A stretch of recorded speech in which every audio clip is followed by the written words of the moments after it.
మరిన్ని రాష్ట్ర వార్తలు వేగంగా సంక్షిప్తంగా చూద్దాం. ప్రైవేట్ ఆసుపత్రుల్లో వైద్యం చేయించుకొని కోలుకున్న రోగులకు ఇచ్చే ఆర్థిక సాయం ముఖ్యమంత్రి సహాయ నిధి కార్యక్రమమని మంత్రి ఎన్ఎండి ఫరూక్ అన్నారు. నంద్యాల టీడీపీ కార్యాలయంలో 37 మంది బాధితులకు మంత్రి చెక్కులు అందజేశారు. గుంటూరు జిల్లా తెనాలి ఆటోనగర్లోని ఓ ఫ్యాక్టరీలో అగ్ని ప్రమాదం జరిగింది. పెద్ద ఎత్తున మంటలు ఎగిసిపడ్డాయి. సమాచారం అందుకుని సంఘటనా స్థలానికి చేరుకున్న అగ్నిమాపక సిబ్బంది మంటలను అదుపు చేశారు. రసాయనాల పరిశ్రమ కావడంతో మంటలు అదుపులోకి తెచ్చేందుకు చాలా సమయం పట్టింది.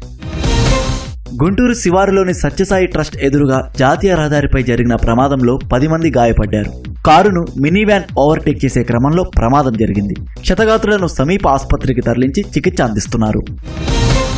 ఎన్టీఆర్ జిల్లా నందిగామలోని ఓ ఇంట్లో దొంగతనం జరిగింది. బీరువా పగలగొట్టి బంగారు ఆభరణాలు 6 లక్షల నగదును దుండగులు చోరీ చేశారు. బాధితుల ఫిర్యాదు మేరకు పోలీసులు సంఘటన స్థలాన్ని పరిశీలించి విచారణ చేస్తున్నారు. గుంటూరు జిల్లా దుగ్గిరాల పోలీస్ స్టేషన్ పరిధిలో గంజాయి వినియోగిస్తున్న 12 మందిని పోలీసులు అరెస్ట్ చేశారు. నిందితుల నుంచి 2.5 కిలోల గంజాయి, ద్విచక్ర వాహనాన్ని స్వాధీనం చేసుకున్నారు.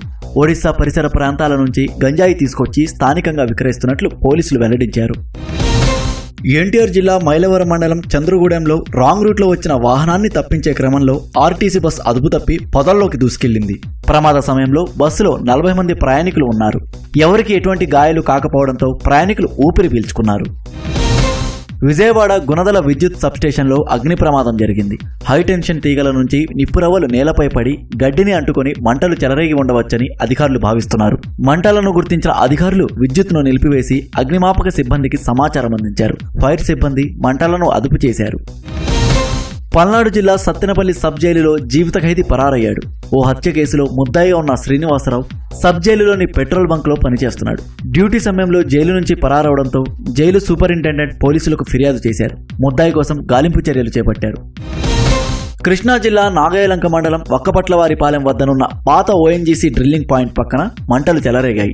పంట పొలాల్లో రైతులు చెత్త తగలబెడుతుండగా మంటలు చుట్టుపక్కల పరిసరాలకు వ్యాపించాయి. ఫైర్ స్టేషన్ కు సమాచారం అందించగా సిబ్బంది మంటలను అదుపు చేశారు.